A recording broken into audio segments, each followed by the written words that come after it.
Morning students, आज हम लोग प्रैक्टिकल वाइवा क्वेश्चंस के जो सीरीज़ मैंने स्टार्ट की थी हॉस्पिटल एंड क्लिनिकल फार्मेसी में, उसका पार्ट 2 वीडियो देखने जा रहे हैं। स्टार्ट करते हैं हमारे फर्स्ट क्वेश्चन के साथ में। फर्स्ट क्वेश्चन है उसमें, why rabbit is chosen as an animal for pyrogen testing. Pyrogen की टेस्टिंग के टाइम पे रैबिट को ही क्यों चूज़ किया गया है?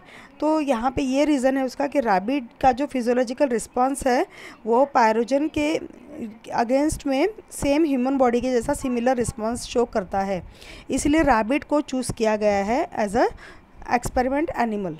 Next, state the condition in which sodium bicarbonate IV infusion is prescribe. Sodium bicarbonate IV infusion कब दिया जाता है? तो व्हेन पर्सन है severe metabolic acidosis. Simple acidity होती है तो ओरल दिए जाते हैं, ठीक है, ओरल एडमिनिस्ट्रेशन से एंटासिड दिए जाते हैं। लेकिन अगर सीवियर मेटाबॉलिक एसिडोसिस हो चुका है, एसिडिटी जैसा हो गया है, तो वहाँ पर हम IV से सोडियम बाइकार्बोनेट IV इन्फ्यूजन देते हैं। State the principle of hydrolytic resistance test. सबसे पहले समझ लेंगे हाइड्रोलिटिक रेजिस्टेंस टेस्ट का मतलब क्या होता है। इस केस में जो हमारे ग्लास के कंटेनर्स रहते हैं वो कितना अल्कली रिलीज़ करने वाले हैं, इसको चेक करना पड़ता है बाय हाइड्रोलिटिक रेजिस्टेंस टेस्ट में। ये अल्कली लीच होता है ग्लास कंटेनर्स के द्वारा, and this alkali release started against the acid and in the presence of an indicator. Indicator जो है वो मिथाइल रेड, मिथाइल ऑरेंज ऐसा इंडिकेटर हो सकता है, ठीक है। Next, describe the procedure of powder glass test. जैसे मैंने आपको बताया कि ग्लास कंटेनर की हम टेस्टिंग करते हैं, तो हाइड्रोलिटिक रेजिस्टेंस टेस्ट एक टेस्ट हो गई। दूसरी टेस्ट है पाउडर ग्लास टेस्ट। इसमें क्या करते हैं, जो भी कंटेनर्स है जिसकी हमको टेस्टिंग करनी है, ठीक है, अल्कली कितना लीच करते हैं करके वो, तो उस केस में हम उस कंटेनर्स का पाउडर बनाते हैं। पाउडर बनाने के बाद में उसको हम, जैसे कि यहाँ पे पूरी प्रोसीजर दी हुई है, ये पूरी प्रोसीजर में rinse each container at least twice with water at room temperature. सबसे पहले उसको रिंस करेंगे, fill the container to the brim. उसके जो बॉटम है, जो उसका नेक है, वहाँ तक उसको ओवरफ्लो कर देंगे। And after fill the bottom bottle to 90% of their calculate overflow volume and cover them with borosilicate glass dishes. उसको बाद में कवर करके नेक्स्ट स्टेप है उसको 10 मिनट के लिए 10 मिनट्स के लिए उसको ऑटोक्लेविंग किया जाता है 20 मिनट्स के लिए 121 डिग्री सेल्सियस पे। और अगर 60 मिनट्स के लिए कर रहे हैं तो अलग अलग कंडीशंस वहाँ पर दी गई है और उसके अकॉर्डिंग उसको ऑटोक्लेव किया जाता है। आफ्टर बाद उसको रिमूव किया जाता है। और ये जो पाउडर हम ग्लास कंटेनर्स का जो हमारे पास में सोल्यूशन आएगा, इसको टाइट्रेट कर दिया जाता है 0.01 नॉर्मल HCl के साथ में। एंड पॉइंट उसमें येलो टू पिंक देखा जाता है, ठीक है। And repeat the titration taking 100 ml of fresh distil water. और एक ब्लैंक टाइट्रेशन भी रन किया जाता है ताकि हमें उसका डिफरेंस पता चल सके कि ब्लैंक ने कितना लिया और हमारे सैंपल ने कितना कंज्यूम किया, ठीक है। वहाँ पर एक इंडिकेटर का होना बहुत ज़्यादा ज़रूरी है। नेक्स्ट क्वेश्चन है, advantage of glass container for parental preparations. Parental preparation के केस में वो कैसे होने चाहिए ग्लास कंटेनर? वो ट्रांसपेरेंट रहते हैं, केमिकली इनर्ट रहते हैं, they can be easily clean, बहुत अच्छे से क्लीनिंग हो सकती है, सरफेस बहुत स्मूथ रहती है। डिसएडवांटेज है कि they are heavier than plastic, plastic से हैवी हो सकते हैं और ट्रांसपोर्टेशन में थोड़ा सा डिफिकल्ट होता है उनको कैरी करना। Name the indicator use for hydrolytic resistance test. जो मैंने अभी आपको बताया हाइड्रोलिटिक रेजिस्टेंस टेस्ट या पाउडर ग्लास टेस्ट हमने जो अभी डिस्कस किया, उसके लिए एक इंडिकेटर बताया गया है methyl red. Methyl red indicator use करते हैं और येलो टू रेड, वहाँ ऑरेंज वहाँ पर चेंज देखते हैं हम। Right 2 examples of. ये भी क्वेश्चन कई बार पूछा जाता है। जैसे पॉलीमर के 2 एग्जाम्पल्स आपको याद रखना है, बैकेलाइट, PVC। लुब्रिकेंट बोला तो तुरंत ध्यान में आना चाहिए फैटी अल्कोहल और वैक्सेस। हीट स्टेबलाइजर बोला तो कैल्शियम, जिंक, बेरियम जिंक, ये याद रखना है। प्लास्टिसाइजर बोला तो डाईब्यूटाइल सिबाकेट, डाईब्यूटाइल मेलिएट। ये दो एग्जाम्पल्स आपको SCP के प्रैक्टिकल के अकॉर्डिंगली याद रखना ही है, okay. Next is what is terminal sterilization. नाम से ही समझना है, टर्मिनल मतलब कि फाइनल प्रोडक्ट जब पूरा फिल हो चुका है, सील हो चुका है और उसके बाद में फाइनल कंटेनर को स्टरलाइजेशन के लिए भेजा जाता है फॉर्मुलेशन के साथ, then it process is known as terminal sterilization. It is an important process as it ensure the product remain sterile. Final product का स्टरलाइजेशन किया जाता है।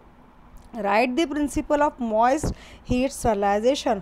मॉइस्ट हीट स्टरलाइजेशन जो रहता है ये ऑटोक्लेव के लिए बताया गया है।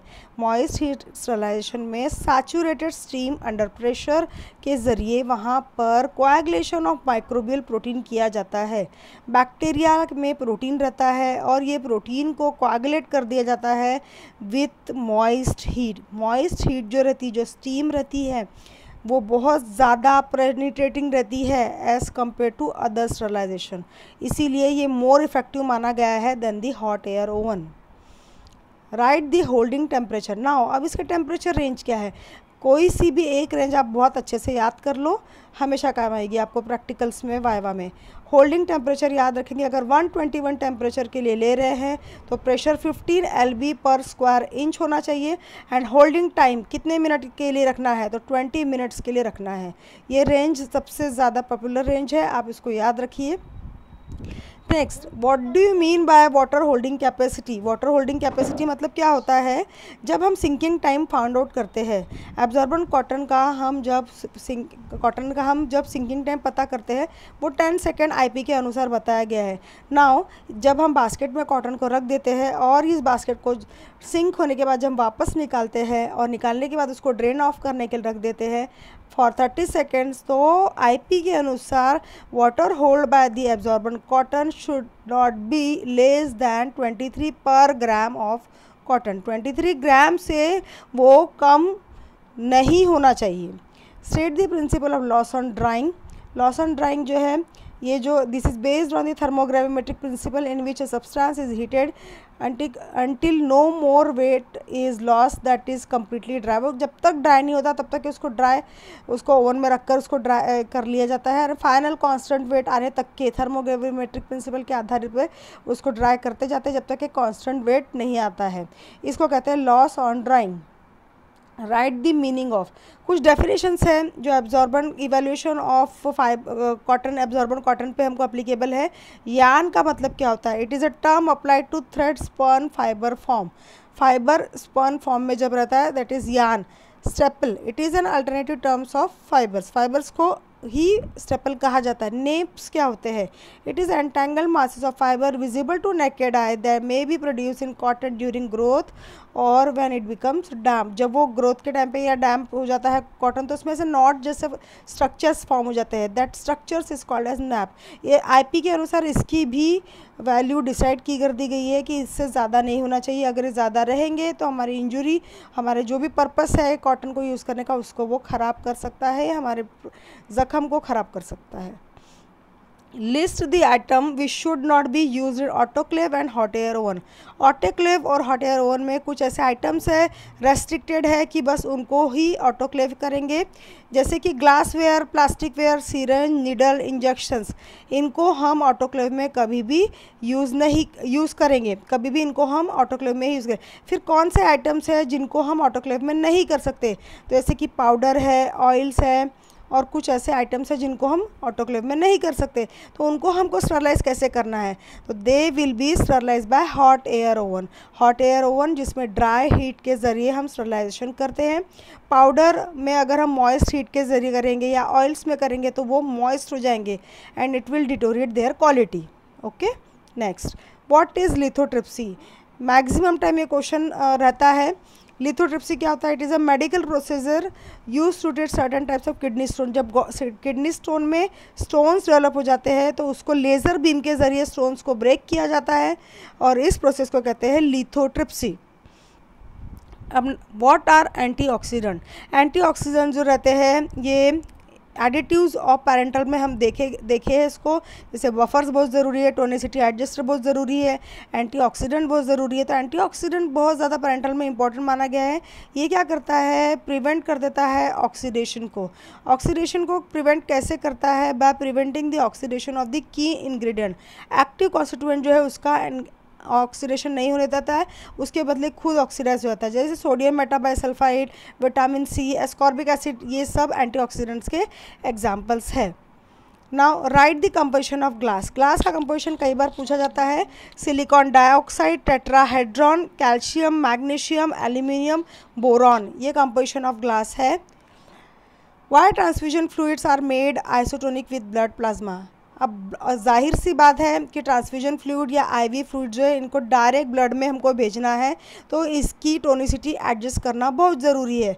आइसोटोनिक सोल्यूशन है सेम होना चाहिए यहाँ पर osmotic pressure, and that will be easily allowed to mix them in equal parts of each solution to each other. ठीक है, और तभी उसका इफेक्ट मिलेगा, और उसका जो बैड इफेक्ट है या साइड इफेक्ट है वो नहीं मिलेगा। इसीलिए आइसोटोनिक होना बहुत ज़रूरी है। एसेप्टिक टेक्निक्स का मतलब क्या होता है? It is a technique which is carried out in separate room to prevent the contamination of pathogens. Aseptic technique मतलब total absence of micro organism, एक भी माइक्रो ऑर्गेनिज्म प्रेजेंट है। यहाँ पे रूट्स ऑफ पैरेंटल एडमिनिस्ट्रेशन बोला है, roots की spelling गलत हो गई है, रूट्स ROUTS होना चाहिए था। ठीक है, तो वहाँ पर आप क्या याद रखेंगे? इंट्रावेनस, इंट्राडर्मल, इंट्रामस्क्यूलर और सबक्यूटेनियस, ये 4 रूट्स आपको नेमली याद रखने हैं पैरेंटल एडमिनिस्ट्रेशन के। Now state the pH of 1.6% weight by volume sodium chloride hypotonic injection का, तो 3.6 pH उसका रहता है। ठीक है, सिस्टमिक अल्कलाइज़र मतलब कि ऐसे अल्कलाइज़र जो ब्लड में एसिडिटी हो गई है, सिस्टमिक एसिडिटी को प्रिवेंट करने वाले एजेंट्स को हम कहते हैं systemic alkaliser. The condition in which the bicarbonate ions increases the H+ ions concentration and raising the pH, और ब्लड का pH जो है वो बढ़ा देते हैं by releasing the H+ increasing the H+ ions, इसको कहते हैं हम सिस्टमिक अल्कलाइज़र। तो इस तरीके से हम लोगों ने आज ये पार्ट 2 हमारा जो practical viva hospital clinical pharmacy का क्वेश्चंस है हमने फिनिश किया। Thanks for watching, thank you.